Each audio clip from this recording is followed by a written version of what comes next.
दोस्तों नमस्कार। आज हम बात करेंगे डायरेक्ट और रेगुलर म्यूचुअल फंड के बारे में।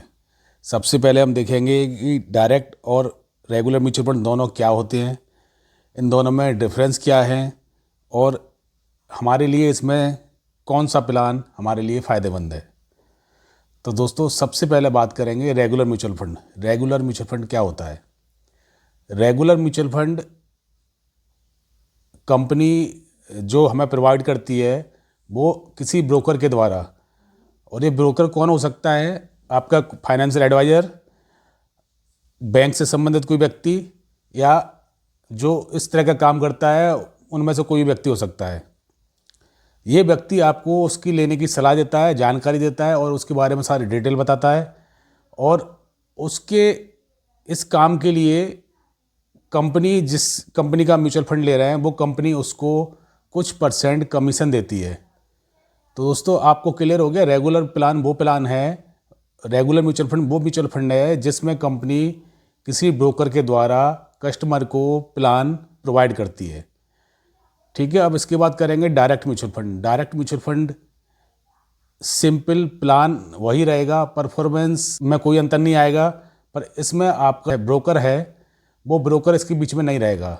वो कंपनी आपको डायरेक्ट बेचेगी और परफॉर्मेंस डायरेक्ट प्लान में आप जो कमीशन वो ब्रोकर को दे रही है वो कमीशन वो सीधा कस्टमर का बच जाएगा, वो कस्टमर को नहीं देना पड़ेगा।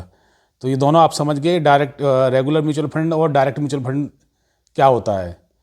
अब दोस्तों बात करेंगे हमें इसमें से किस में फ़ायदा है। दोस्तों ये क्वेश्चन अक्सर हमारे दिमाग में आता है कि हम कौन सा प्लान लें।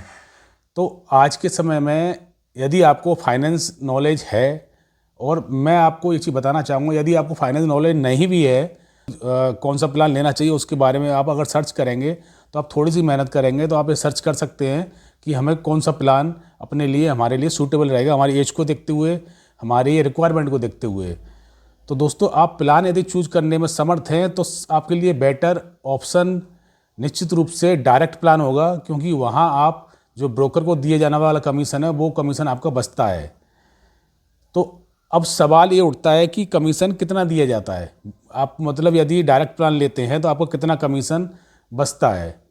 दोस्तों यदि आप डायरेक्ट प्लान लेते हो तो आपका जो एक्सपेंस रेशियो होता है वो 0.7 से लेके 1% के बीच में होता है।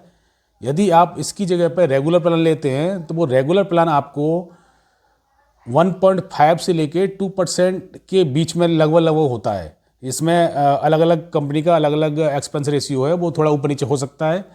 तो आप समझ सकते हैं करीब करीब 1% आपका एक्सपेंस रेशियो डायरेक्ट प्लान के साथ बचता है।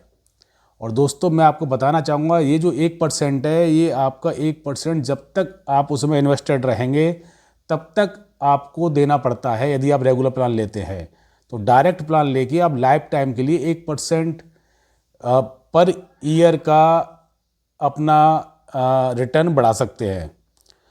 तो दोस्तों मैं आपको ये क्लियर करना चाहूँगा, आप रेगुलर और डायरेक्ट प्लान में मैं आपको रिकमेंड करता हूँ हमेशा डायरेक्ट प्लान के साथ जाएं, क्योंकि आजकल इतने अच्छे अच्छे आप ऐप आ गए हैं, आप घर बैठ के डायरेक्ट प्लान ले सकते हैं और आपको कोई आवश्यकता नहीं है कि आप 1% का कमीशन बिना आवश्यकता के दें। तो दोस्तों मैं उम्मीद करता हूँ कि आप अच्छे से समझ गए होंगे डायरेक्ट और रेगुलर म्यूचुअल फंड में क्या डिफरेंस है, और यदि आप समझ गए हो तो मैं आपको रिक्वेस्ट करता हूँ प्लीज़ लाइक करें और सब्सक्राइब करें। Thank you.